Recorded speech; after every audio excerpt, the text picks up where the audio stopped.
நிருபங்கள் சேர்ந்து சொல்லுங்கள். நிருபங்கள், கடிதங்கள். நிருபம் என்ற கடிதம். இந்த கடிதங்களை நான் பல ஆண்டுகளுக்கு முன்பதாக வாசிக்கும் பொழுது எனக்கு ஒண்ணுமே புரியாது. ரோமரி நிருபம், கலாத்திரி நிருபம், எபேசிரி நிருபம், இது என்ன என்ன சொல்றாரு ஒண்ணுமே புரியாது. ஆனா சபையில் என்ன பிரசங்கம் வரும்? பைபிள் படி, பைபிள் படி, பைபிள் படிக்கணும், பைபிள் படிக்கணும். அப்போ புதிய ஏற்பாடு ரொம்ப ஆர்வமாகவே இருக்காது. ஏன்னா புரியாது. எது ஆர்வமாக இருக்கும்னா தாவீது கதை, ஆபிரகாம் கதை, கிதியோன் கதை, நியாயாதிபதிகள், இதெல்லாம் படிக்க ரொம்ப இன்ட்ரெஸ்டிங்காக இருக்கும். புதிய ஏற்பாடு படிக்கணும் ஆசை தான், ஆனால் புரிய மாட்டேங்கிறதே. அப்போ ஒரு கேள்வி எழும்பிச்சு உள்ளத்தில். என்ன கேள்வி எழும்பிச்சுன்னா, எழுதுனவங்க புரியாத மாதிரி எழுதியிருப்பாங்க. இப்போ நீங்கள் ஒரு கடிதம் எழுதுறீங்க. எத்தனை பேர் நீங்கள் எழுதின கடிதத்தை மற்றவங்களுக்கு நீங்கள் கொடுக்கும்போது, நான் இந்த கடிதத்தை ஒருத்தருக்கு கொடுத்தேன்னா அதை படிக்கிறவங்க மண்டை குழம்பி போனோன்னு கொடுப்பீங்க? ஒரு கடிதத்தை நீங்கள் எழுதி ஒருத்தர்கிட்ட கொடுக்குறீங்க, இல்லை போஸ்ட் பண்ணுறீங்க, இல்லை இப்போல்லாம் மொபைல் வந்துடுச்சுல்ல, மெயில் அனுப்புகிறோம். நீங்கள் அனுப்பும்போது இதை படிக்கிற அத்தனை பேரும் மண்டை குழம்பி போகணுன்னு அனுப்புவீங்களா? அதாவது உங்களுக்கு புரியுதோ இல்லையோ, எந்த அளவுக்கு மற்றவங்களுக்கு தெளிவாக புரியணுமோ, விளக்கமாக புரியணுமோ அந்த அளவுக்கு தான் நம்ம எழுதி கொடுப்போம். ஆமீன். ஆனால் இந்த நிருபம் நமக்கு புரிய மாட்டேங்குதே. அப்போதான் எனக்கு ஒன்று புரிஞ்சுது. இது எனக்காக எழுதப்பட்டதல்ல, எங்களுக்காக எழுதப்பட்டது. இது ஒரு தனி நபருக்காக எழுதப்பட்டதல்ல, முழு சமுதாயத்துக்காக எழுதப்பட்டது. அப்புறம் தான் இன்னும் ஆழமாக கிட்ட போகும்போது தான் ஒன்று புரிஞ்சுது. நமக்கு தமிழில் மொழிபெயர்த்து கொடுத்தவங்க வேத புஸ்தகத்தை லாங்குவேஜை மட்டும்தான் மாற்றிருக்காங்க. ஆனால் கலாச்சாரத்தையும் பின்னணியை நமக்கு மாற்றி கொடுக்கவே இல்லை. ஒரு குறிப்பிட்ட காலத்தில், ஒரு குறிப்பிட்ட சமயத்தில், ஒரு குறிப்பிட்ட சூழ்நிலையில் இவர்களெல்லாம் எழுதி வைக்கப்பட்டிருக்கிறது. ஆனால் நம்ம என்ன பண்ணுறோம்? இன்றைக்கு 21ஆம் நூற்றாண்டில் வாழ்ந்துக்கிட்டு இது எனக்கு தான் அப்படின்னு எடுத்துக்கிட்டு தலையை போட்டு குறைஞ்சிக்கிட்டு இருக்கோம் பல வாக்கியங்களை. அப்புறம் இன்னும் அணுகும் பொழுது பல ஊழியக்காரர்களோடு எனக்கு நல்ல ஒரு ஐக்கியம், தொடர்பு ஏற்பட்டு அவங்க சொன்னாங்க, கலாச்சாரத்தை நம்ம கவனிக்கணும் பாஸ்டர் அப்படின்னு சொன்னாங்க. கலாச்சாரத்தை கவனிக்கணும் அப்படின்னு சொல்லும் பொழுது தான் நான் என்ன பண்ணேன், ஈப்ரு எடுத்து படிக்க ஆரம்பித்தேன். எபிரேயம், ஏன்னா பைபிள் எழுதப்பட்ட மொழியே எபிரேயம். ஓல்ட் டெஸ்ட்மெண்ட் வந்து எபிரேயத்தில் எழுதப்பட்டது, புதிய ஏற்பாடு நியூ டெஸ்ட்மெண்ட் கிரேக்கத்தில் எழுதப்பட்டது. 3 வருஷம் படித்தேன். 3 வருஷம் படித்து படித்து படித்து படித்து படித்து படித்து இப்போதான் நானே தெளிவாக இருக்கிறேன். அல்லேலூயா. அதனால் நீங்கள் உடனே ஐயா எந்த ஈப்ரு ஐயா, நானும் சேர்ந்துக்கிறேன் ஐயா, என்னையும் சேர்த்து விட்டுருங்க ஐயான்னு கேட்காதீங்க. ஏன்னா நீங்கள் போனீங்கன்னா இன்னும் குழம்பிடுவீங்க. நான் 11 வருஷம் பாஸ்டரோடு கூட இருந்து பைபிளில் அவர் கூடவே இருந்து, அவர் பாருங்கள் டேபிள் மேலே நான் தான் அவருடைய எல்லா பைபிள் கமெண்ட்ரிஸ்லேருந்து டிக்ஷனரிலேருந்து நான் தான் எடுத்து வைப்பேன். எல்லாரும் டேபிளில் உட்காந்துட்டு இருப்பாங்க. அந்த டேபிள் ஃபுல்லாக புக்ஸ் இருக்கும். அவங்களுடைய பெட்ரூம் இருக்கும். அந்த பெட்ரூம் கட்டில் தான் பெருசாக இருக்கும். கட்டில் விட புக்ஸ் தான் ரொம்ப பெருசாக இருக்கும். அவ்வளோ பெரிய அல்மாரி ஃபுல்லாக வச்சுருப்பாங்க. ஒன்ஸ் அவங்க மெடிடேஷன் பண்ணாங்கன்னா அந்த பெரிய டேபிள் இருக்கும். அந்த டேபிள் ஃபுல்லாக புக்ஸ் வச்சுருப்பாங்க, நிறைய நோட்ஸ் வச்சுருப்பாங்க. நான் தான் எடுத்து வைப்பேன். அவங்க மேலே படிச்சுட்டு இருப்பாங்க, நீங்கள் கீழே உட்காந்து படிச்சுக்கிட்டு இருப்பேன். அப்போ பல சந்தேகங்கள் நான் அவர்கிட்ட கேட்பேன், அவர் எனக்கு சொல்வார். இப்படி அவங்களோடு இருந்ததுனால இது பசி, எனக்கு ஒரு பெரிய ஒரு பசி, ஒரு தாகம். அப்போ இந்த எபிரேயத்தில் போய் பார்க்கும் பொழுது வேத புஸ்தகம் ரொம்ப அழகாக தெரிய ஆரம்பிக்குது நமக்கு. அல்லேலூயா. இது ஏன் சொல்லப்பட்டது, யாருக்காக சொல்லப்பட்டது, ஏன் இப்படி எழுதி வச்சிருக்கணும், அவங்க இப்படி எழுதி வைத்திருப்பதின் முகாந்திரம் என்ன? அப்போதான் நல்லா படிக்க படிக்க தெளிவாக புரிஞ்சுது. பக்கத்தில் பார்த்து சொல்லுங்க, வேத புஸ்தகம் உனக்கு எழுதப்படலை, நம்ம அத்தனை பேருக்காக எழுதப்பட்டது. நம்ம என்ன நினைச்சுக்கிட்டு இருக்கோம், பைபிளை தனி சிங்கிள் அப்படின்னு நினைக்கிறோம். சிங்கிளுக்காக எழுதலை இது. இப்படி எல்லாம் நடந்திருக்குன்னு சொல்லி நம் எல்லாருக்காகவும் எழுதி வைக்கப்பட்டிருக்கு வேத புஸ்தகம். அல்லேலூயா. அப்போ புதிய ஏற்பாட்டில் என்ன ஒரு சின்ன ஒரு காரியம் அப்படின்னு பார்த்தீங்கன்னு சொன்னா, ரோமரின் புஸ்தகத்திலிருந்து பிலமோன் புஸ்தகம் வரைக்கும் அப்படி சொல்லுங்க பார்க்கலாம். ரோமர்ல இருந்து ரோமர், 1 கொரிந்தியர், அவ்வளவுதான்.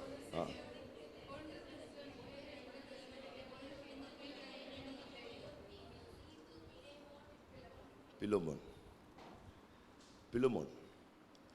இந்த ரோமர்ல இருந்து பிலோமோன் வரைக்கும் 13 இல்லையா? 13 புஸ்தகம். இந்த 13 புஸ்தகங்களும் புறஜாதிகளுக்காக எழுதப்பட்டது. பிரத்யேகமாக புறஜாதிகள் என்றால் இன்றைக்கு நீங்க பார்த்தீங்கன்னு சொன்னா யூதர்கள் எத்தனை பேர் இருக்காங்க யூத தேசத்தில் அப்படின்னு பார்த்தீங்கன்னா 1 கோடியே 50 லட்சம், 40 லட்சம், 50 லட்சம். ஆனா முழு உலகமும் யாரு? புறஜாதிகள். அப்ப முழு உலகத்தில் இருக்கக்கூடிய புறஜாதிகளுக்காக பிரத்யேகமாக எழுதப்பட்டது. அல்லேலூயா. அதுக்கப்புறம் நீங்க பார்த்தீங்கன்னு சொன்னா பிலோமோனுக்கு அப்புறம் எபிரேயர். சொல்லுங்க பார்க்கலாம். எபிரேயர் 1 பேதுரு, 2 பேதுரு,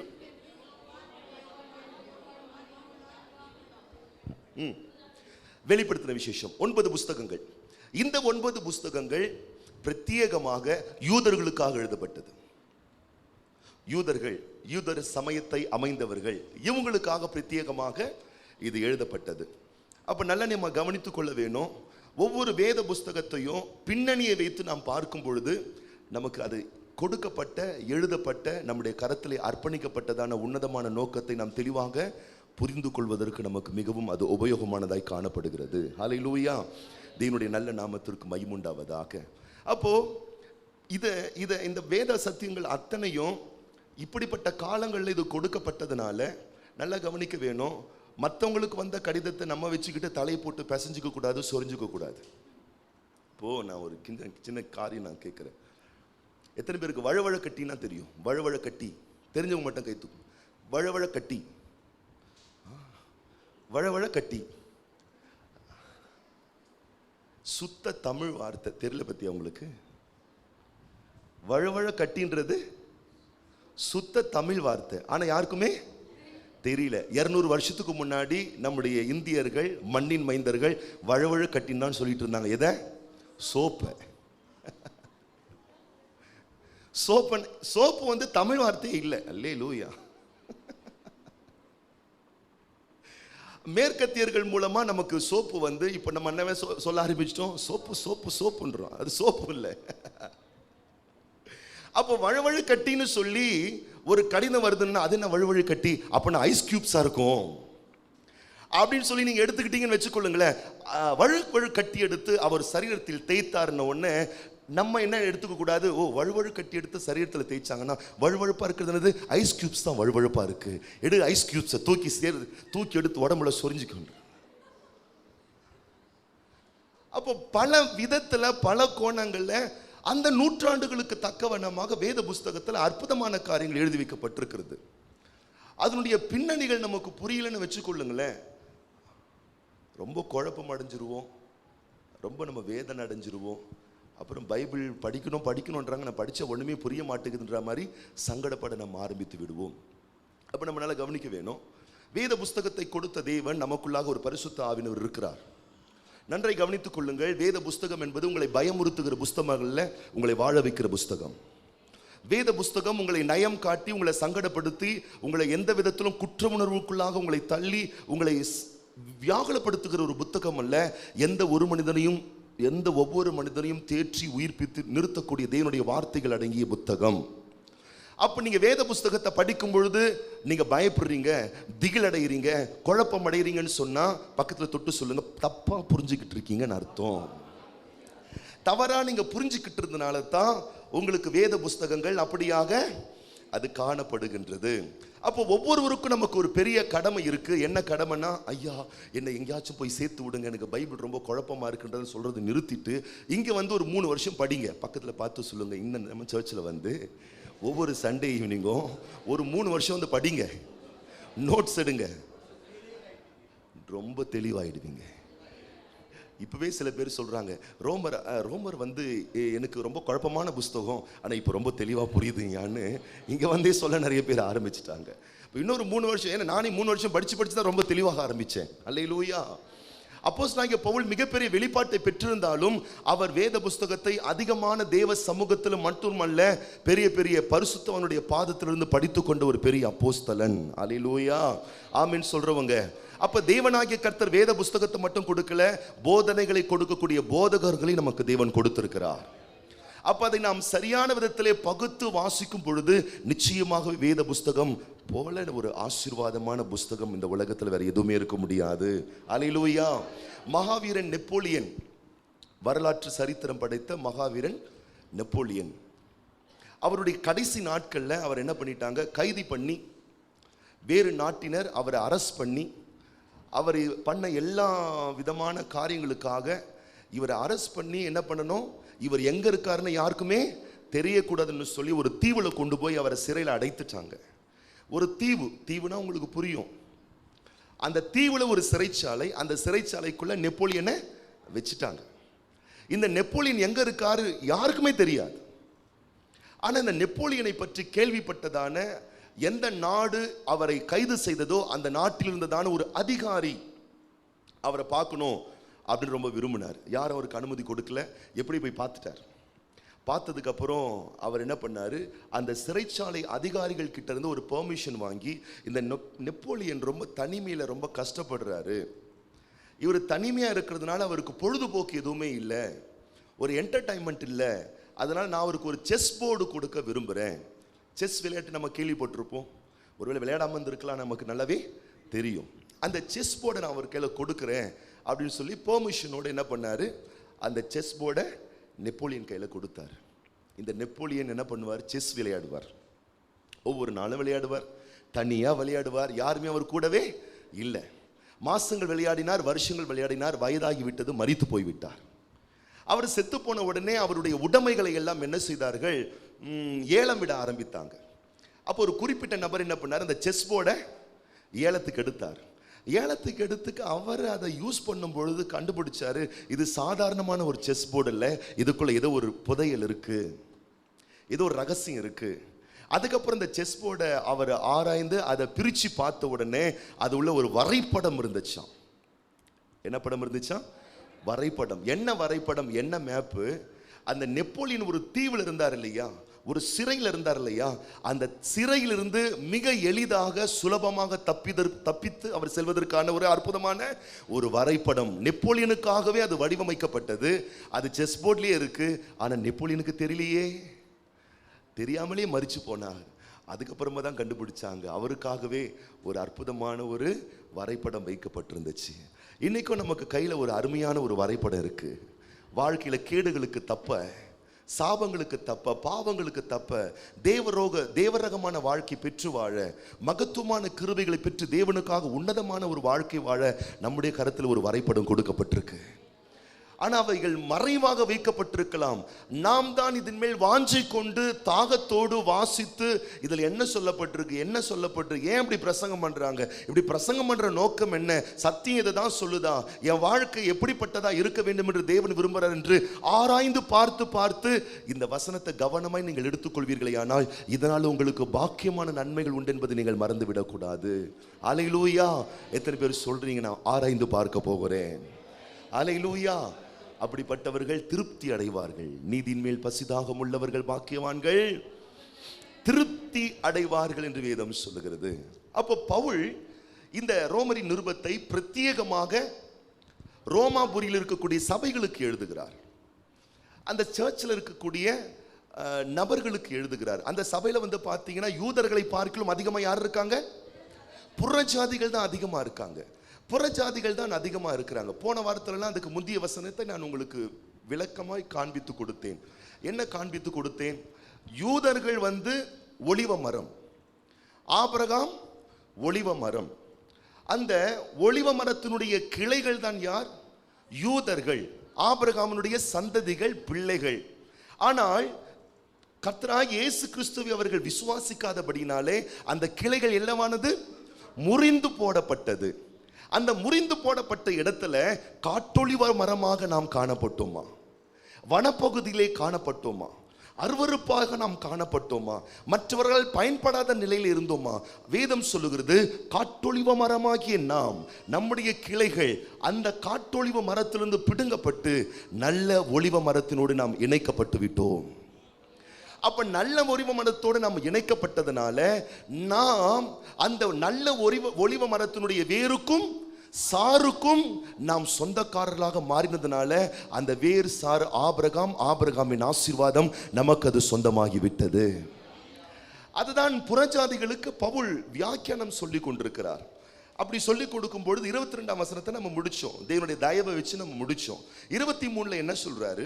அன்றியும் அவர்கள் அவிசுவாசத்தினாலே நிலைத்திராதிருந்தால் அவர்களும் ஒட்ட வைக்கப்படுவார்கள். அவர்களை மறுபடியும் ஒட்ட வைக்கிறதற்கு யூதர்கள் ஏன் முறிந்து போடப்பட்டார்கள்? அவிசுவாசத்தினால. வேதம் சொல்லுகிறது, அந்த அவிசுவாசத்துல அவங்க நிலைக்காம இருந்தாங்கன்னா, விசுவாசத்துல வளர்ந்தாங்கன்னு சொன்னா, தேவன் அவர்களை நிலைநிறுத்த வல்லவராய் இருக்கிறார். வேதவசனம் என்ன சொல்லுகிறது?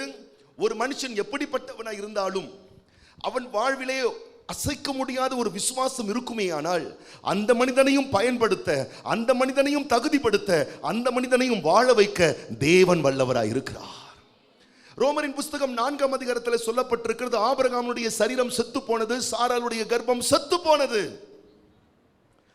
ஆனா சரீரம் செத்து போச்சு, ஆபிரகாமுடைய விசுவாசம் செத்து போல. சாராளுடைய கர்ப்பம் செத்து போச்சு, அவருடைய விசுவாசம் செத்து போகல. எல்லாமே செத்து போகல. நான் சொல்றேன், விசுவாசம் செத்து போக கூடாது, விசுவாசம் மரித்து போக கூடாது. ஏன்? ஒரு மனிதனுடைய வாழ்விலே தேவன் ரகமான வல்லமை எங்கே வெளிப்படுகிறது? நம்முடைய விசுவாசத்துல.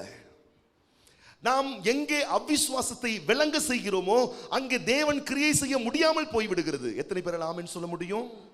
வேதத்தில் சொல்லப்பட்டிருக்கு, கர்த்தராகிய இயேசு கிறிஸ்து சில கிராமங்கள், சில பட்டணங்களுக்கு சென்று அங்க தம்முடைய வல்லமை வெளிப்படுத்த அவர் விரும்பினாரா, விரும்பி அவரால் முடியாமல் போயிட்டான்.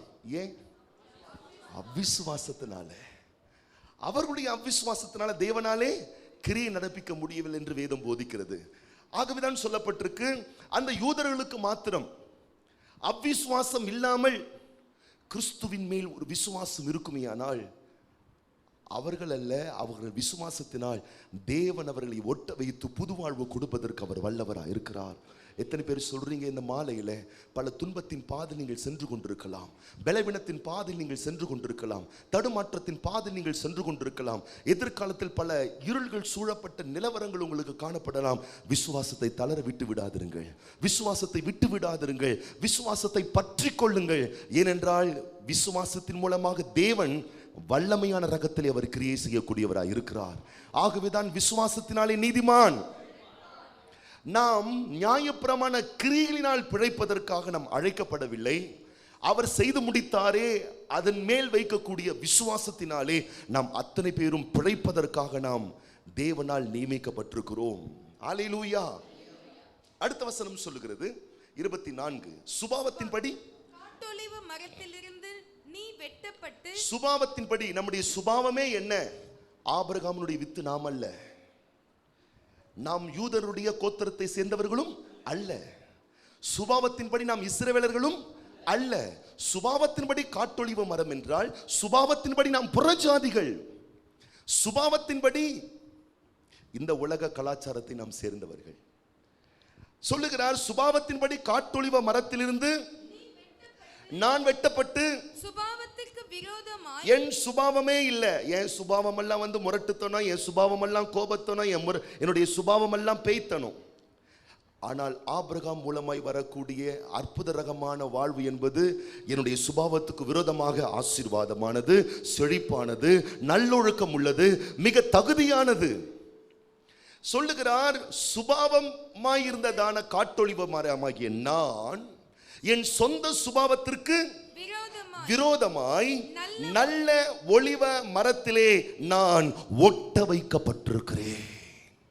எத்தனை பேர் சொல்ல முடியும், நான் நல்ல ஒளிவ மரத்தில் ஒட்ட வைக்கப்பட்டிருக்கிறேன்?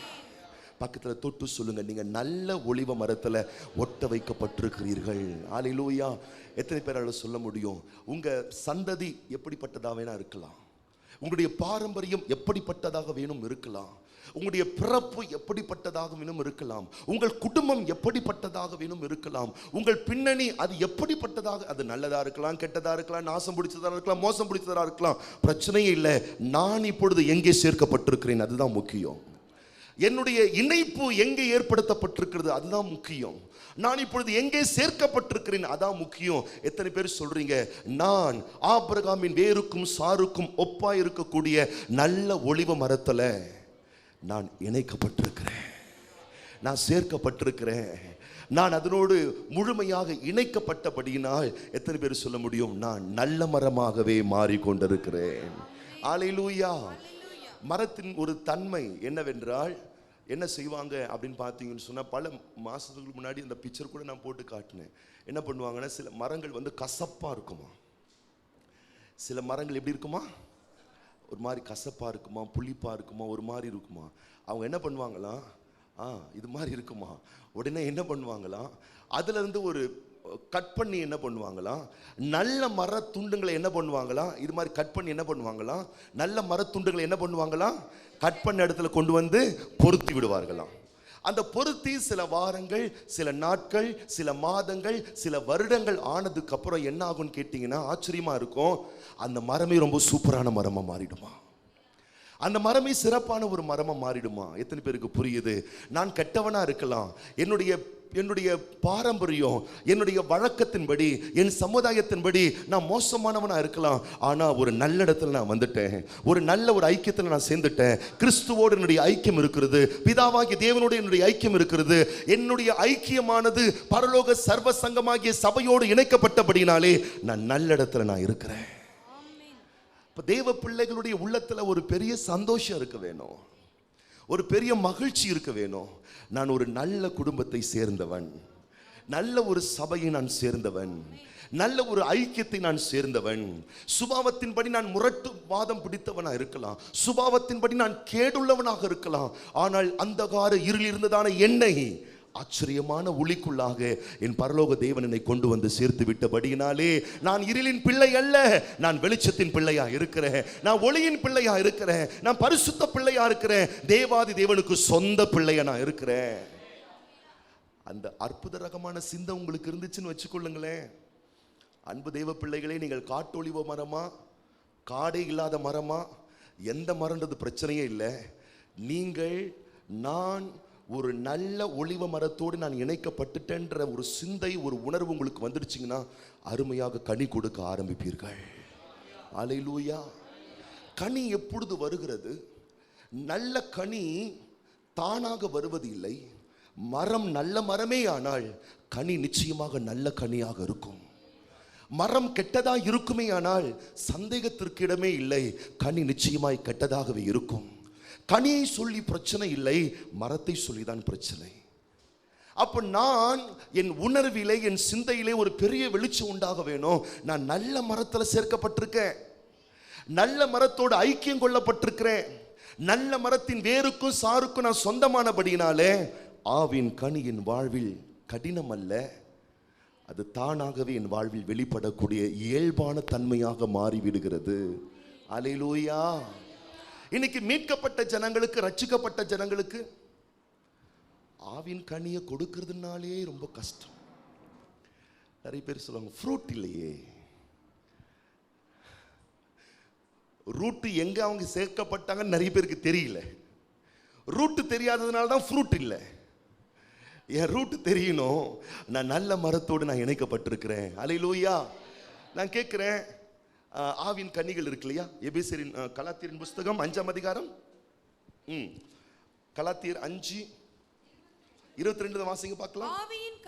ஆவியின் கனியோ அன்பு, சந்தோஷம், சமாதானம், நீடிய பொறுமை, தயவு, நற்குணம், விசுவாசம், சாந்தம், இச்சையடக்கம். ஆவின் கனிகள் சேர்ந்து சொல்லுங்கள் பார்க்கலாம். அன்பு, சந்தோஷம், சமாதானம், நீடிய பொறுமை, தயவு, நற்குணம், விசுவாசம், சாந்தம், இச்சையடக்கம். இதான் கனிகள். இந்த கனிகள் வந்து நான் கேட்கிறேன், எந்த மரமாச்சும் கனி கொடுக்க கஷ்டப்படுதா? நல்லா யோசித்து பதில் சொல்லுங்க. ஆனா நம்ம மட்டும் கஷ்டப்படுறோமே.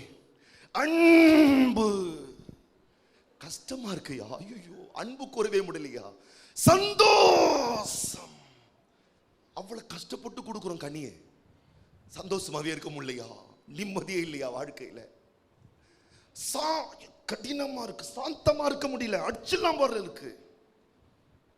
இச்சை இடத்துக்கு வரும்போது ரத்த வாந்தி எடுத்துருவோம் போல இருக்கு.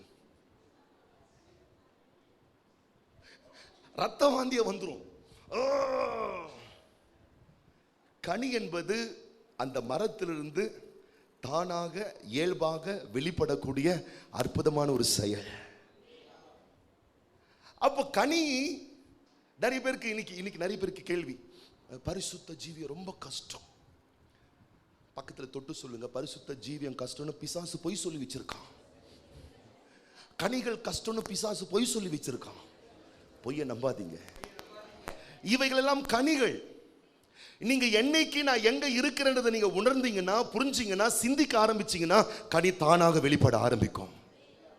நான் எங்க இருக்கேன்னு எனக்கே புரியல, நானா யோசிச்சுட்டு இருக்கேன், இன்னாருடைய புள்ளனா, இன்னாருடைய மகன்னா, மகள்னா, என் பாரம்பரியம் இது, என்னுடைய வம்சாவளி இது, நான் இப்படிதான் இருப்பேன் நம்ம யோசிச்சுட்டு இருக்கோம். ஆனா என்னைக்கோ 2016 வருஷத்துக்கு முன்னாடியே நம்மை குறித்து தேவன் பிளான் பண்ணி, காட்டொளிவ மரமா இருந்தாலும் சரி, ஆபிரகாமின் வேருக்கும் சாருக்கும் நீ சொந்தக்காரன்னு சொல்லி அப்பவே நம்மளை நினைச்சிட்டாரா. அப்பவே நாம் கனி கொடுக்கும்படி அவர் அன்னைக்கே பிளான் பண்ணிட்டாராம். ஆனா இன்னைக்கு பாருங்க, அன்பு அன்பு 1000 பிரசங்கம் பண்ண வேண்டியதா இருக்கு. சந்தோஷமா இருங்க, மறுபடியும் கை கொடுத்து சந்தோஷமா இருங்க, மறுபடியும் கை கொடுத்து சந்தோஷமா. எவ்வளவு பிரசங்கம், எவ்வளவு பிரசங்கம், எவ்வளவு உபதேசம், எவ்வளவு புத்திமதி. கஷ்டமா இருக்கு. ஒரே ஒரு காரணம் நான் எங்க இணைக்கப்பட்டிருக்கிற சிந்தை இல்லாததுனால தான். எப்படிப்பட்ட ஒரு ஐக்கியத்தில் நான் காணப்பட்டு கொண்டிருக்கின்ற ஒரு வெளிச்சம், ஒரு வெளிப்பாடு எனக்கு இல்லாததுனால தான். ஏசு என்ன சொல்லுகிறார்? யோவான் சுவிசேஷ புஸ்தகம் 15 அதிகாரம் 5 15:5. யோவான், நானே திராட்சை செடி. இயேசு சொல்லுகிறார், நானே திராட்சை செடி, நீங்கள் கொடிகள். ஒருவன் என்னிலும், இயேசு சொல்லுகிறார், எவ்வளவு ஆச்சரியமா இருக்கு, ஒருவன் என்னிலும் நான் அவனிலும் நிலைத்திருந்தால் அவன் மிகுந்த கனிகளை கொடுப்பான். என்னை அல்லாமல் உங்களால் ஒன்றும் செய்யக்கூடாது. எப்பாடு பட்டாச்சும் கனியை கொடுத்துருங்கன்னு சொல்றாரா, அவன் கனியை கொடுப்பான்னு சொல்றாரா? நம்ம என்ன சொல்ல, எப்பாடு பட்டாச்சும் பரிசுத்தமா வாழ்ந்துருங்க, எப்பாடு பட்டாச்சும் அன்பா இருந்துருங்க, என்னதான் கஷ்டம் வந்தாலும் இச்சிறக்கத்தோட வாழ்ந்துருங்க. நம்ம எப்பாடு படுன்றோம், ஆண்டவர் எப்பாடு படுன்னே சொல்லலை. அவன் என்ன நினைச்சிருக்கான், நான் அவனை நினைச்சிருக்கேன், அவ்வளவுதான் விஷயம். இங்க அவன் மிகுந்த கனிகளை கொடுப்பான். நான் அந்த வேர்ல இருக்கிறேன், நான் இணைக்கப்பட்டிருக்கிறேன். இந்த வெளிச்சம் தான் நமக்குள்ள கனிகளை உண்டு பண்ணக்கூடியதாக இருக்கிறது. நமக்குள்ள கனிகளை வெளிப்படுத்தக்கூடிய ஒரு தன்மை உண்டாக்கப்படுகிறது. சேர்ந்து சொல்லுங்கள், நான் நல்ல ஒலிவ மரத்தோடு நான் இணைக்கப்பட்டிருக்கிறேன், நான் நல்ல ஒலிவ மரத்தோடு நான் சேர்க்கப்பட்டிருக்கிறேன். அப்போ நிறைய பேருடைய உள்ளத்துல என்ன ஒரு பெரிய கவலைன்னா, பயமுறுத்திக்கிட்டே இருக்காங்க. நீ கனி கொடுக்கலன்னா ஆண்டவர் உன்னை என்ன பண்ணுவார்? 2ஆம் வசனத்துல அப்படின்னா சொல்லப்பட்டிருக்கு. எப்படி சொல்லப்பட்டிருக்கு? 15:2 வாசிங்க. என்னில் கனி கொடாதிருக்கிற கொடி எதுவோ அதை அவர் அறுத்து போடுகிறார். கனி கொடுக்கிற கொடி எதுவோ அது அதிக கனிகளை கொடுக்கும்படி அதை சுத்தம் பண்ணுகிறார். அநேகர் இந்த என்ன சொல்றாங்க, ஆண்டவர் அறுத்து போட்டுருவார். பக்கத்துல பார்த்து சொல்லுங்க, அறுத்து போடுவாரா? இங்க அப்படிதானே போட்டிருக்கு, அறுத்துடுவார். யார் அறுத்து போடுறார்? நல்ல வசனத்தை கவனிங்க. எண்ணில் வந்துட்டா கொடுக்க முடியுமா, கொடுக்க முடியாதா? கரெக்டா பதில் சொல்லுங்க. அதுதானே நம்ம 5ல வாசிச்சோம். 5ல என்ன வாசிச்சோம்? எண்ணிலும் அவனிலும் நிலைத்திருந்தான். அப்போ எண்ணில் சொல்லிட்டு ஏன் கனி கொடுக்கலனான்றாரு? என்னைக்காச்சும் நம்ம யோசிக்கிறோமா? உடனே அதை எடுத்துக்கிறது, உடனே சொல்றது, கொடுக்கலையா சீக்கிரம் கொளுத்திடுவார் ஆண்டவர், உன்னை அறுத்துடுவார், உன்னை ஒட்ட அறுத்துடுவார். அதுக்கு தான் நான் படிச்சேன் பாருங்க, எபிரேயம். அங்க என்ன லாங்குவேஜ்ல போட்டிருக்குன்னா, ஆண்டவர் அறுத்துடுவார்னு போடல, தூக்கி கட்டுவார்னு போட்டிருக்கு. தூக்கி கட்டுவார்னு போட்டிருக்கு. என்ன ஆச்சரியம்! இந்த திராட்சை செடிகள் எப்பொழுதுமே பார்த்தீங்கன்னா கீழே அப்படியே கீழே விழுந்து விழுந்து படருமா. இந்த கீழே விழுந்து விழுந்து படர்ந்துச்சுன்னா என்ன பண்ண முடியாது, அதால கனி கொடுக்கவே முடியாதான். இது மேலதான் படரணும். அதுக்காக கொடிகளை கட்டி அதை மேல படருவதற்காக வைப்பாங்களாம். பல நேரத்துல இவங்க கவனிக்கலன்னா மேல படராம எங்க படரும்? கீழே படரும். கீழே படர்ந்துச்சுன்னா கனி கொடுக்க முடியாது. கீழே படர்க்கிறதுனால கனி கொடுக்காததுனால ஆண்டவர் சொல்றாரு, நீ என்னல வந்ததுனால கனி கொடுக்காம உன்னால் இருக்கவே முடியாது. ஆகவே அவர் என்ன சொல்றாரு, என்னில் கனி கொடாதிருக்கிற கொடி எதுவோ அதை நான் தூக்கி மேலே கட்டி, கனி கொடுக்கிற கொடி எதுவோ அது அதிக கனிகளை கொடுக்கும்படி அதை சுத்தம் பண்ணுகிறார். எத்தனை பேருக்கு வசனம் புரியுது? தூக்கி மேல கட்டுறாராம். பக்கத்துல பார்த்து சொல்லுங்க, உங்களை தூக்கி உயர்த்துற ஆண்டவர் இவரு. தூக்கி கட்டுறான். ரொம்ப அழகா இருந்தது இந்த மொழிபெயர்ப்பு வாசிக்கும் பொழுது. தூக்கி மேல கட்டுறாராம். திராட்சை தோட்டக்காரங்களுக்கு நல்லா தெரியும், தூக்கி கட்டுறதுன்னா நமக்கு ஒன்றும் புரிய மாட்டேங்குது. நம்ம அறுத்துடுவார்ன்றதுலயே நம்ம குறிக்கோளா இருக்கிறோம். கெடுத்துருவாரு. நம்ம பாருங்க, எப்பவுமே இந்த குறுக்கான வசனங்களை தான் எடுப்போம். கெடுத்துருவாரு, அழிச்சிருவாரு, வெட்டிடுவாரு, கொன்னுடுவாரு.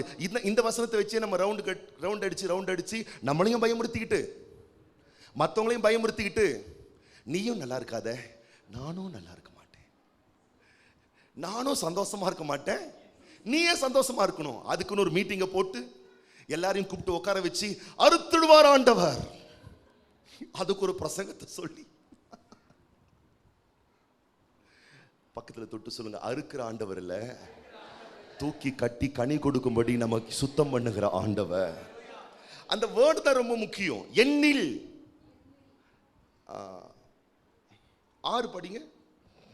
ஒருவன் எண்ணில் நிலைத்திராவிட்டால், அதுதான் நான் ரொம்ப கவனித்து நான் காண்பிக்க கொடுக்க விரும்புகிற ஒரு காரியம்.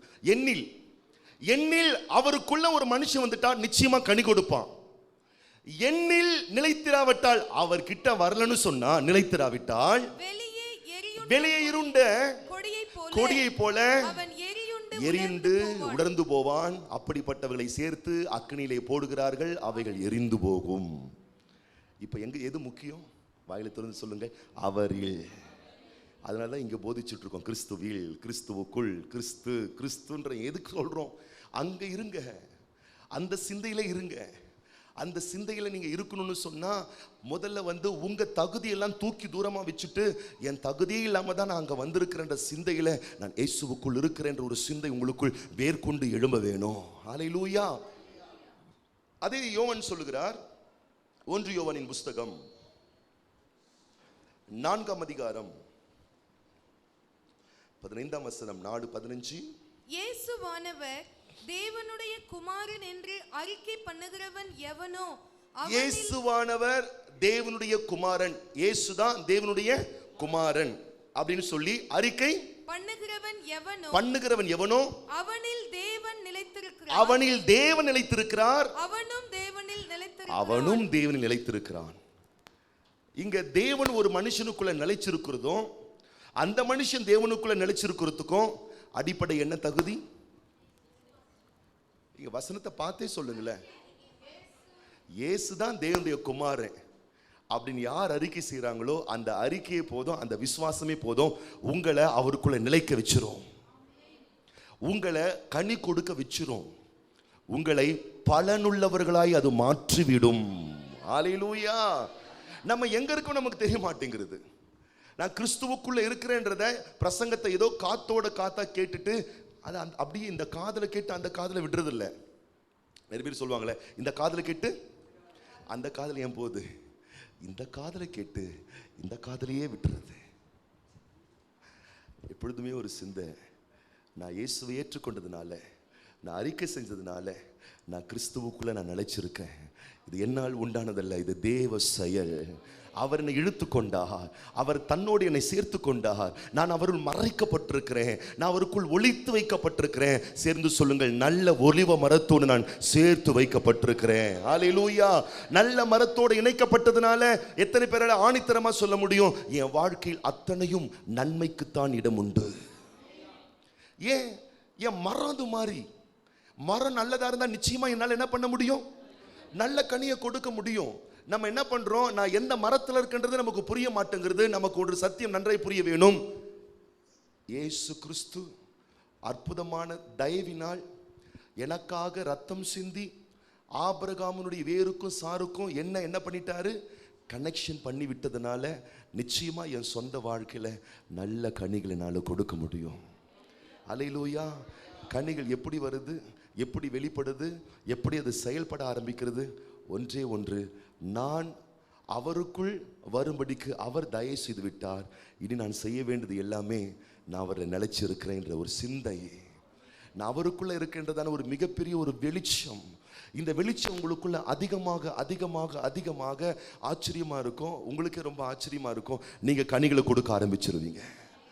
உங்க வாழ்க்கையில சந்தோஷம் பெருக ஆரம்பிச்சிடும். உங்களுக்குள்ள சமாதானம் பெருக ஆரம்பிச்சிடும். நல்லா கவனிங்க.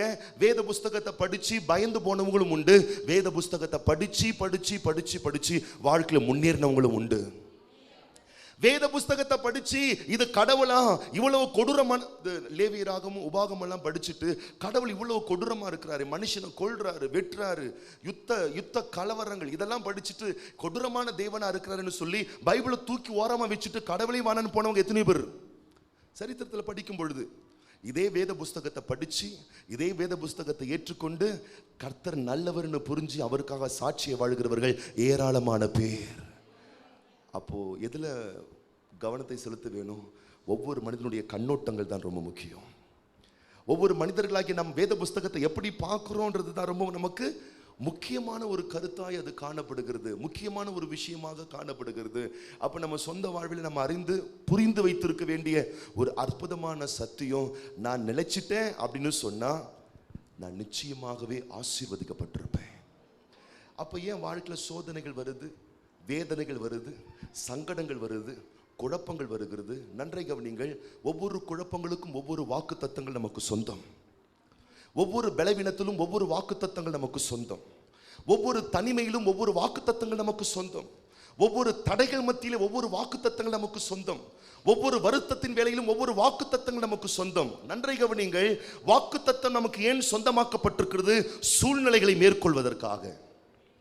நம்ம என்ன செஞ்சுக்கிட்டு இருக்கோம்?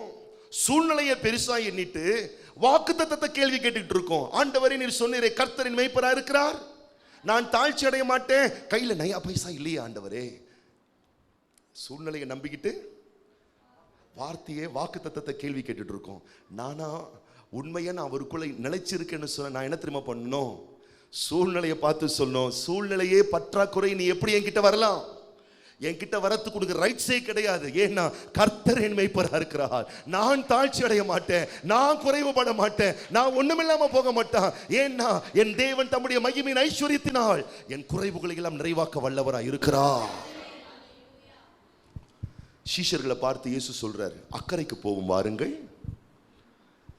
ஆண்டவர் கூப்பிடுறாருப்பா. சந்தோஷமா வந்து படகுல ஏறுறாங்க எல்லாரும்.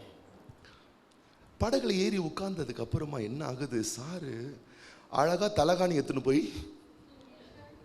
முன்னாடி போட்டு,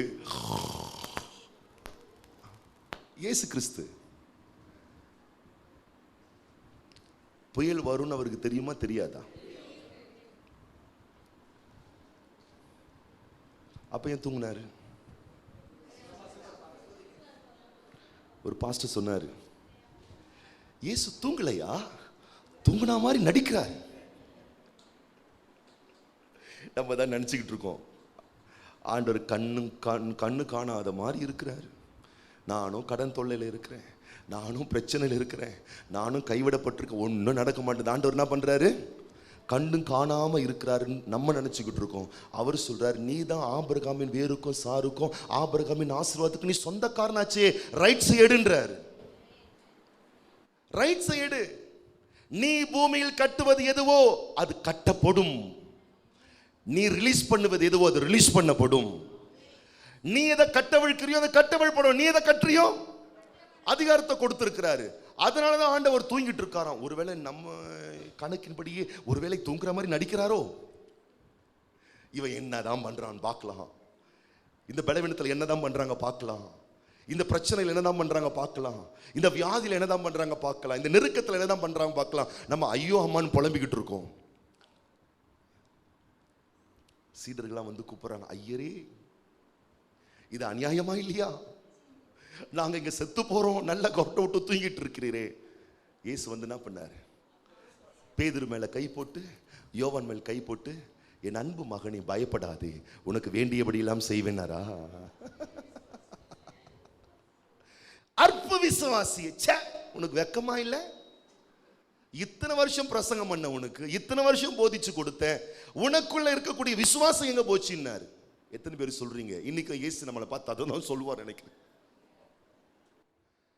உனக்கு நான் வார்த்தையை கொடுத்திருக்கிறேன், உனக்கு நான் வாக்குத்தத்தத்தை கொடுத்திருக்கிறேன், உன்னை கொண்டு வந்து காட்டொளிவரமாய் இருக்கதான உன்னை கொண்டு வந்து பாவத்துல சாபத்துல சேர்த்திருந்த உன்னை கொண்டு வந்து கழுவி பரிசுத்தப்படுத்தி மகா பரிசுத்த நகரத்திலே கொண்டு வந்து வச்சுட்டேன். இதை விட வேற உனக்கு என்ன வேணும்? ஆபிரகாமின் ஆசீர்வாதங்களுக்கு சொந்தமாய் வேருக்கும் சாருக்கும் உன்னை இணைச்சிட்டேனே, இதை விட உனக்கு என்ன வேணும்? பிள்ளை என்ற அந்தஸ்தையும் அதிகாரத்தையும் கொடுத்துட்டேனே, இதை விட உனக்கு என்ன வேணும்? உன்னை உசத்தி வச்சு உன்னதத்தில் உன்னை அவரோடு கூட உட்கார வச்சுட்டேனே, உனக்கு இன்னும் என்ன வேணும்? சூழ்நிலைகளை பார்த்து வாக்குத்தத்தங்களை உரிமையாக்கி கேள்விகளை கேட்க சபை ஆரம்பிக்க வேணும். சூழ்நிலைகளை பெரிதுபடுத்தாம அதுதான் வாழ்க்கைன்னு சொல்லி இதுதான் வாழ்க்கைன்னு வாழ்ந்து கொண்டு போகாம எதிர்த்து போரிட வேணும். வீட்டுக்குள்ள இருக்கீங்க ஃபேமிலியா, பாகிஸ்தான் ராணுவம் வந்துடுச்சு உங்க வீட்டை சுத்தி. அப்படியே AK-47 வச்சுக்கிட்டு ஃபுல்லா என்ன பண்றாங்க? கன்னை வச்சு சுத்திட்டு இருக்காங்க. அப்படியே ஹெலிகாப்டர்லாம் வந்து இறங்குது, வை வை வை வை வை வை வை வைன்னு. என்ன பண்ணுவீங்க? நியூஸ் பார்த்துக்கிட்டு ப்ரூ காஃபி குடிச்சிட்டு இருக்கேன். என்ன பண்ணுவீங்க? பாத்ரூம்ல போய் ஒழிஞ்சுப்பீங்க. இதுதான் எலிசாவுக்கு நடந்துச்சு. வேதம் சொல்லுகிறது, எலிசா வீட்டுக்குள்ள இருக்கிறாரு, அவர் வீட்டை சுற்றி சீரிய ராணுவ படம், சீரிய ராணுவ படை அப்படி சூழ்ந்துகிட்டு இருக்கான். வீட்டை சுற்றிலும், வீட்டை சுற்றிலும் படைகள், வீட்டை சுற்றிலும் குதிரைகள், வீட்டை சுற்றிலும் யானை படைகள், வீட்டை சுற்றிலும் பெரிய பெரிய ராணுவங்கள். காலரை தூக்கி விட்டு கூலா இருக்கிறான் மனுஷன். வேலைக்காரன் வந்து புலம்புறான், ஐயரே செத்து போனோம், மடிஞ்சு போனோம். ஏன் செத்து போனோம்? ஏன் மடிஞ்சு போனோம்? என்னாச்சு? சீரிய ராணுவ படம் நம்மை சூழ்ந்து கொண்டது. உடனே ஜெபம் பண்றாரு முட்டி போட்டு, ஆண்டவரே எப்படியாச்சும் எங்களை காப்பாத்துங்க ஆண்டவரே. எலிசா ஜெபம் பண்ணல. நம்மளா இருந்தா போடு பாஸ்டருக்கு ஒரே போன், இந்த பாஸ்டர் எங்க போனாரு தெரியல, பாஸ்டர் எங்களை பாகிஸ்தான் ராணுவம் சூழ்ந்துடுச்சு பாஸ்டர், நாங்க என்ன பண்றது தெரியல. எலிசா சொல்றாரு, அவங்க கூட இருக்கிறவர்களை விட நம்மோடு கூட இருக்கிறவர்கள் அதிகம். நம்ம கூட இருக்கிறவர் அதிகம். யூத ராஜசிங்கமே நம்மோடு கூட இருக்கிறாரு. வெற்றி சிறந்தவரை நம்ம கூட இருக்கிறாரு. உயிர்த்தெழுந்த ரட்சகரை நம்ம கூட இருக்கிறாரு. வாழ வைக்கிற தெய்வமே நம்ம கூட இருக்கிறாரு. சுகமாக்குகிற டாக்டரை நம்ம கூட இருக்கிறாரு. குணமாக்குகிற மருத்துவரை நம்ம கூட இருக்கிறாரு. தலையை உயர்த்துகிறவரை நம்ம கூட இருக்கிறாரு. நான் சோர்ந்து போக வேண்டிய அவசியம் இல்லை. நான் சங்கடம் அடைய வேண்டிய அவசியம் இல்லை. எதுக்கும் பயப்பட வேண்டிய அவசியம் இல்லை. ஏனென்றால் நல்ல இடத்துல நான் சேர்க்கப்பட்டிருக்கிறேன். நல்ல இடத்துல நான் இணைக்கப்பட்டிருக்கிறேன். நல்ல இடத்துல நான் ஐக்கியம் கொள்ளப்பட்டிருக்கிறேன். நல்ல இடத்துல சேர்க்கப்பட்டு இணைக்கப்பட்டு ஐக்கியம் கொண்டதுனால என் வாழ்வில் எப்பொழுதும் எனக்கு விசுவாசம் அதிகமாக வேணும். ஏன் நான் காட்டொளிவ மரத்திலிருந்து நல்ல ஒளிவ மரத்தில் இணைக்கப்பட்டேன்? விசுவாசத்தினால. ஆமென் சொல்றவங்க. ஏன் நல்ல ஒளிவ மரத்திலிருந்து யூதர்கள் பிடுங்கப்பட்டு கீழே விழுந்து போனார்கள்? அவிசுவாசத்தினால. அவிசுவாசத்தினால முறிந்து போனாங்க. விசுவாசத்தினால நான் நிலைச்சிட்டு இருக்கேன். எந்த விசுவாசத்தினால நிலைச்சுக்கிட்டு இருக்கேன்? அந்த விசுவாசத்துல நிலைச்சுக்கிட்டு இருக்கேன்னா அது ஒரு நாள் 2 நாள் நடக்கிற ஒரு விஷயம் அல்ல. அது ஒவ்வொரு நாளும் எனக்குள் வளர்ந்து பெருகுகிற ஒரு பெரிய மகத்தான ஒரு விஷயம். எனக்குள் செழித்தோங்குகிற ஒரு காரியம், எனக்குள் விருத்தி அடைகிற ஒரு காரியம். ஆகவேதான் 1 யோவான் புஸ்தகம் 5ஆம் அதிகாரத்தில் ரொம்ப அற்புதமாக சொல்கிறார், கர்த்தராகிய இயேசு கிறிஸ்துவை பிதாவாகிய தேவனுடைய குமாரன் என்று விசுவாசிக்கிறவனை அன்றி இந்த உலகத்தை ஜெயிக்கிறவன் யார்? இந்த உலகத்தை யாரால ஜெயிக்க முடியும்? எத்தனை பேரால சொல்றோம்? எத்தனை பேர் சொல்ல போறீங்க இந்த உலகத்தை யாரால ஜெயிக்க முடியும்? உங்ககிட்ட சொன்னேனே, ஏன் தான் ஜெயிப்பேன்னு சொல்வீங்க நான் நினைச்சு பார்த்தேன். விசுவாசிக்கிற கூட்டமா தானே நம்ம வந்திருக்கிறோம். நாம் தானே ஜெயிக்கிற கூட்டம். நம்மளால தானே ஜெயிக்க முடியும். நாம் ஜெயிக்கலன்னு வச்சுக்கொள்ளுங்களேன், யாராலுமே ஜெயிக்க முடியாது. ஏன்னா ஜெயம் கொள்ளுகிற அதிகாரமே நமக்கு தான் கொடுக்கப்பட்டிருக்கு. ஜெயிக்கிற ஒரு அதிகாரமே நமக்கு தான் கொடுக்கப்பட்டிருக்கு. நீங்க வெளிப்படுத்தின புஸ்தகத்தை நீங்க வாசித்தீங்கன்னா ஜெயம் கொள்ளுகிறவன் எவனோ, ஜெயம் கொள்ளுகிறவன் எவனோ, ஜெயம் கொள்ளுகிறவன் எவனோ இப்படி வந்துகிட்டே இருக்கும். என்ன ஜெயம் கொள்ளுகிறவன் எவனோ, ஜெயம் கொள்ளுகிறவனோ, மறைவான மண்ணை கொடுப்பேன், அது கொடுப்பேன், கனியை கொடுப்பேன், அது கொடுப்பேன்ற. இவங்களாம் யார், எப்படி ஜெயிச்சாங்க அப்படின்னு பார்த்தீங்கன்னா ஆராய்ச்சி பண்ணி பார்க்கும்போது தெரியுது, வெளிப்படுத்தின விசேஷத்தை எழுதுனதும் யோவான் தான். யோவான் 1 யோவானை எழுதுனதும் யோவான் தான். ஆராய்ச்சி பார்த்து சொல்றாங்க, வெளிப்படுத்தின விசேஷம் எழுதுனதுக்கு அப்புறமா தான் யோவானை எழுதியிருக்கிறார். அப்பதான் புரியுது அந்த ஜெயங்கொள்ளுகிறவன் யாரு. எத்தனை பேர் சொல்ல முடியும்? விசுவாசிக்கிறவன். விசுவாசிக்கிற ஒரு கூட்டம், விசுவாசிக்கிற கூட்டம் ஜெயங்கொள்ளுகிற ஒரு கூட்டம். விசுவாசிக்கிற கூட்டம் இயேசுவின் நாமத்தினாலே சகல விதமான நன்மைகளை சம்பூர்ணமாய் பெற்று அனுபவிக்க கூட்டம் என்பதை நாம் ஒரு நாளும் ஒரு விதத்திலும் மறந்துவிடக்கூடாது. அல்லேலூயா. அந்த விசுவாசம் தளர்ந்து போவதற்காகத்தான், அந்த விசுவாசம் நாசமடைவதற்காகத்தான். ஏன் நான் விசுவாசத்தில் தான் நினைச்சிட்டு இருக்கிறேன். அந்த விசுவாசத்தை தகர்ப்பதற்காக தான் பலவிதமான சோதனைகள் வாழ்வில் எழுப்பப்பட்டு கொண்டிருக்கிறது. எத்தனை பேர் சொல்ல போறீங்க, விசுவாசத்தை நான் விட போகிறது இல்லை, விசுவாசத்தை நான் இழந்து போகிறது இல்லை? நல்ல கவனிங்க, நீங்க விசுவாசத்துல நிலைச்சிருந்தீங்கன்னா தேவனை மகிமைப்படுத்துறீங்க, விசுவாசத்துல நிலைச்சில்லைன்னா தேவனை மட்டுப்படுத்துறீங்க. எத்தனை பேருக்கு புரியுது? இஸ்ரவேல் மக்கள் தேவனை மட்டுப்படுத்தினதின் செயல்பாடு என்ன? ஆண்டவர் சொல்றாரு, பா வனாந்தரத்தில் நான் உன்னை போஷிப்பேன், வனாந்தரத்தில் உனக்கு அறியாத வழிகளை திறந்து கொடுப்பேன். ஆனா வேதம் சொல்லுகிறது, தேவனை அவர்கள் மகிமைப்படுத்தாமல் மட்டுப்படுத்தினார்கள். மட்டுப்படுத்தினார்கள், இங்கிலீஷ்ல லிமிட் பண்ணாங்கன்னு சொல்லப்பட்டிருக்கு. லிமிட் பண்ணாங்களாம். நல்லா கவனிங்க, எந்த ஒரு விஷயத்துல நீங்க விசுவாசிக்க தவறுறீங்களோ அங்க நீங்களே உங்களுக்கு ஒரு வட்டத்தை போட்டுக் கொள்கிறீர்கள், நீங்களே லிமிட் பண்ணிடுறீங்க. நீங்களும் முன்னேற முடியாது, தேவனும் உங்களை உயர்த்தவே முடியாது. எத்தனை பேருக்கு புரியுது? அவிசுவாசம் உங்கள் லைஃப்ல ஒரு லிமிட்டை கொண்டு வந்துரும். வாழ்க்கையில நீங்க அதுக்கு மேல முன்னேற்றம் அடையாதபடிக்கு ஒரு லிமிட்டை கொண்டு வந்துரும். ஆனா விசுவாசம் என்பது, நான் சொல்றேன், அதற்கு ஒரு எல்லையே கிடையாது. எல்லைக்கு அப்பாற்பட்ட விதத்திலே உங்களை உயர்த்தி வைக்கக்கூடியது விசுவாசத்தின் வல்லமை. ஹல்லேலூயா. அப்ப அந்த விசுவாசம் தான் தேவனை மகிமைப்படுத்துது. ஆகவேதான் பைபிள்ல சொல்லப்பட்டிருக்கு, நீ விசுவாசித்தால் மகிமையை நீ பார்த்துருவப்பா. மகிமையை வெளிப்பட்டுரும் வாழ்க்கையில, மகிமையை அசாதாரணமா வெளிப்பட்டுரும். யாருடைய வாழ்க்கையில? விசுவாசிக்கிற தேவனுடைய பிள்ளைகளுடைய வாழ்க்கையில. அப்ப நம்ம லைஃப்ல பாருங்க, எல்லாத்துக்கும் ஒரு லிமிட் வச்சிருக்கோம். அல்லேலூயா. ரொம்ப ரொம்ப தெரிஞ்சவங்களா இருந்தா ரோட்லயே பார்த்துட்டு, ஸ்ட்ரீட்லயே பார்த்து ஹாய் ஹலோ அப்படி விஷ் பண்ணிட்டு, அவள்தான் அவங்களுக்கு லிமிட்டு. கொஞ்சம் நெருக்கமாக இருந்தாங்கன்னா அப்படியே நம்முடைய வராண்டா வரைக்கும் உட்கார வச்சு பேசி காஃபி கொடுத்து அனுப்புவோம். அதுக்கு மேலே அவங்க உள்ள நாட் அலோட், லிமிட்டு. ரொம்ப நெருக்கமாக இருந்தாங்கன்னா டைனிங் டேபிள் வரைக்கும் கொண்டு வந்து உட்கார வச்சு சாப்பாடும் போட்டு இதோட ஏற கட்டிக்கன்னு லிமிட்டு. ரொம்ப க்ளோஸாக இருந்தால் பெட்ரூம் வரைக்கும் கூட்டு போயிட்டு வீட்லேயே தங்க வச்சுப்போம். அல்லேலூயா. அவங்களுக்கு அது வரைக்கும் லிமிட்டு. ஒவ்வொருத்தருக்கும் நம்ம லிமிட் வச்சிருக்கிறோம். நான் நிறைய விசுவாசிக்கு என்ன நினச்சிக்கிட்டாங்க, அதே மாதிரி தான் ஃபெய்த்னு சொல்லி ஃபெய்த்தை ஒரு லெவலில் அதுக்கு மேலே அவங்க செயல்படுத்தவே மாட்டுறாங்க. ஒரு பிரச்சனை வரும்பொழுது, ஒரு சோதனை வரும்பொழுது என்ன பண்ணுறாங்க, இல்லை ஆண்டவர் நிச்சயமாக இதுலேருந்து என்ன விடுவிப்பார்ன்றாங்க. சோதனை வந்ததுக்கப்புறம் நாளைக்கு 24ஆம் தேதி என்னுடைய ப்ரொமோஷன் நாள். உதாரணத்துக்கு சொல்கிறேன், நாளைக்கு எனக்கு என்ன கிடைக்கணும்? ப்ரொமோஷன். இன்னைக்கு எப்படி இருக்கும்?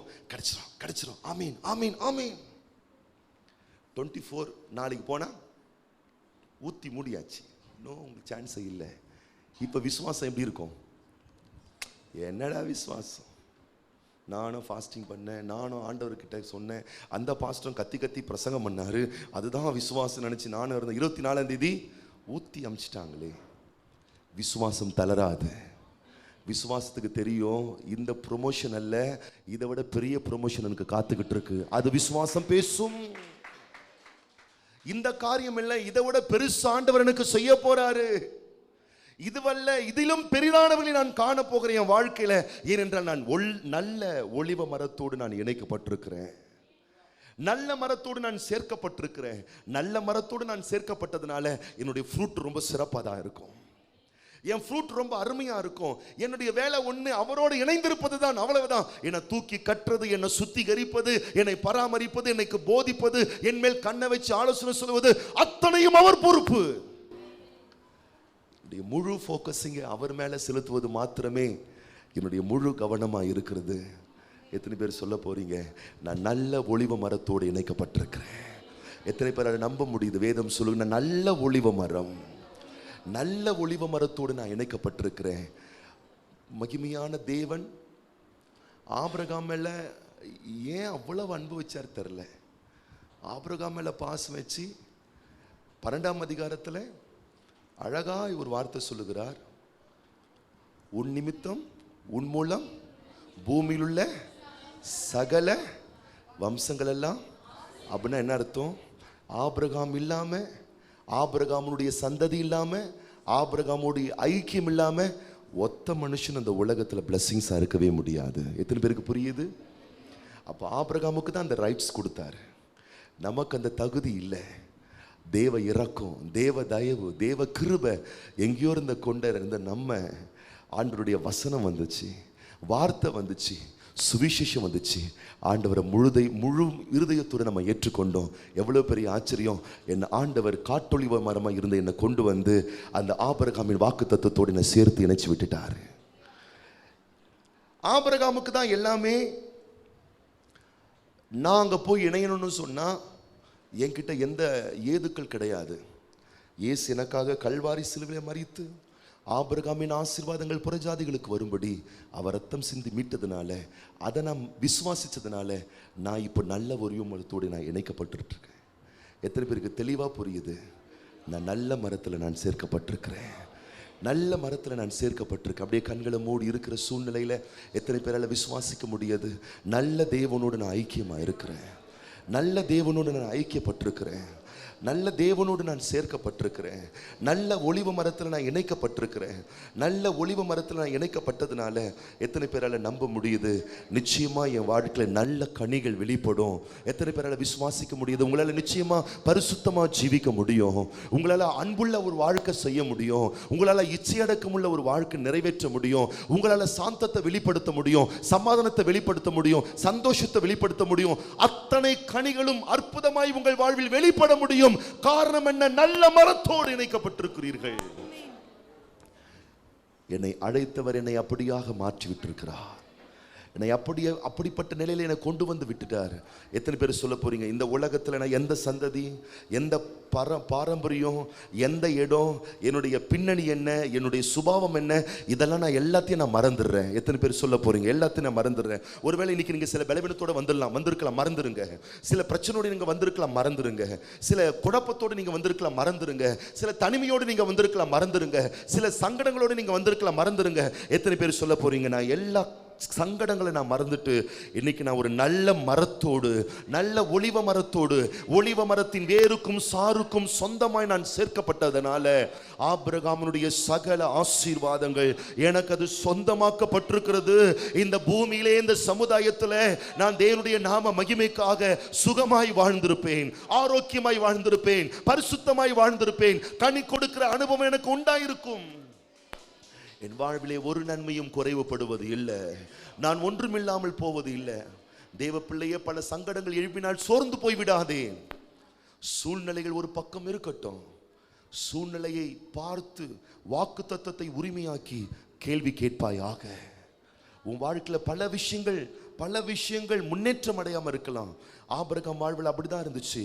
ஆனா ஆபிரகாம் விசுவாசத்திலே வல்லவனா இருந்தான், விசுவாசத்திலே வலிமையுள்ளவனா இருந்தான்.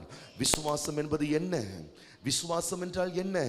காணப்படுவதை நம்புவது நம்பிக்கை அல்ல, காணாததை நம்புவதே நம்பிக்கை, காணாததை நம்புவதே விசுவாசம். கண்ணை மூடிட்டு இருக்கிற இந்த நேரத்தில் எத்தனை பேர் நல்ல ஒரு வேலையை உங்களால் பெற்றுக்கொள்ள முடியல? இன்னைக்கு அதை காணுங்க. கர்த்தர் அதை உங்களுக்கு இந்த மாசமே கொடுக்க போறாரு. எத்தனை பேரால் சொல்ல முடியும், பல சவால்கள் மத்தியில் நான் போறேன், ஒரு ஜெயத்தை என்னால் பார்க்க முடியல. காணாதது எத்தனை பேர் விசுவாசிக்க போறீங்க? ஒரு பெரிய ஜெயத்தை அப்பா உங்களுக்கு கொடுக்க போறாரு. உங்க பிள்ளைங்க வாழ்க்கையில ஒரு அற்புதத்தை எதிர்பார்த்துக்கிட்டு இருக்கீங்க, ஆனா இன்னைக்கு அது நடக்கவே இல்லை. எத்தனை பேர் சொல்ல போறீங்க, நான் விசுவாசிக்கிறேன், நான் காணாததை நான் விசுவாசிக்கிறேன், காணாததை நான் விசுவாசிக்கிறேன். ஹல்லேலூயா. உங்க குடும்பத்துல பல குழப்பங்கள் இருக்கலாம், எத்தனை பேர் அதை விசுவாசிக்க முடியுது? நான் காணாததை நான் விசுவாசிக்கிறேன். நான் பார்க்கிறத வேதம் சொல்லுகிறது, காண்பவதை நம்புவது நம்பிக்கை அல்ல. பார்க்கிறத நம்புறதுல அதுல என்ன நம்பிக்கை இருக்கு? அதுல என்ன விசுவாசம் இருக்கு? காணாததை நான் நம்ப போறேன். என்னுடைய குடும்பம் மேன்மையா இருப்பதை நான் பார்க்கிறேன். கர்த்தனுக்கு தருகிற நல்ல ஊழியத்தை நான் பார்க்கிறேன். கர்த்தனுக்கு கொடுக்கிற நல்ல எதிர்காலத்தை நான் பார்க்கிறேன். கர்த்தரின் பிள்ளைகளுக்கு தரக்கூடிய நல்ல வாழ்க்கையை நான் பார்க்கிறேன். கர்த்தனுக்கு கொடுக்கிற நல்ல சுகத்தை நான் பார்க்கிறேன். இந்த சமுதாயத்திலே நான் தேவனுக்காக பெரிய சாட்சியை ஜீவிப்பதை நான் பார்க்கிறேன். இந்த சமுதாயத்திலே தேவனுக்காக நாங்கள் வளர்ச்சி பெறுவதை நான் பார்க்கிறேன். இந்த சமுதாயத்திலே என்னுடைய எல்லா சத்துருக்களுக்கு முன்னாடி என்ன பரியாசம் பண்ணவங்க, என்ன நிந்திச்சவங்க, என்ன அவமானப்படுத்தினவங்க, என்ன வேதனைப்படுத்தினவங்க எல்லாருக்கும் முன்னாடியும் நான் இப்ப இருக்கிறத விட 1000 மடங்கு அதிகமாவது உங்களால பார்க்க முடிகிறதா? தெய்வ பிள்ளையை பார்க்க முடியுதா? அதை விசுவாசிக்க முடியுதா? அதை நம்ப முடியுதா? கர்த்தர் கட்டாட வீடுகளை உனக்கு கொடுக்க ஆயத்தமா இருக்கிறாரு. அதை நம்ப முடியுதா? ஏற்றுக்கொள்ள முடியுதா? உன்னால பார்க்க முடியுதா? நட்டாத துறவுகளையும் வெட்டாத கிணறுகளையும் ஆச்சரியமா இருக்கிறது. பெரும் திரளான கூட்டம் உன் மூலமாய் தேவ சபைக்கு திரும்பப்பட போகிறது. உன் மூலமாய் பெரிய கூட்டம் தேவ சபைக்கு திரும்பப்பட போகிறது. ஷாத்தோரோ ரிதரமா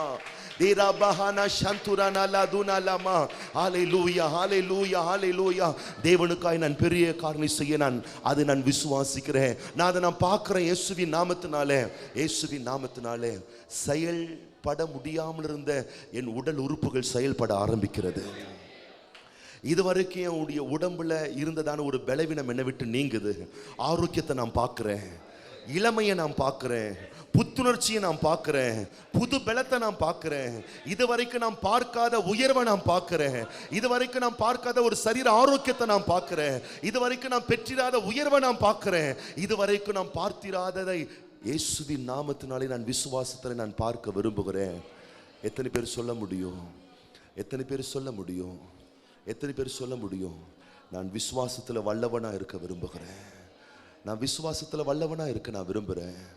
விசுவாசத்தில் நான் வல்லவனா இருக்க விரும்புகிறேன். தேவ பிள்ளை, அவர் உன்னை ரொம்ப நேசிக்கிறார்.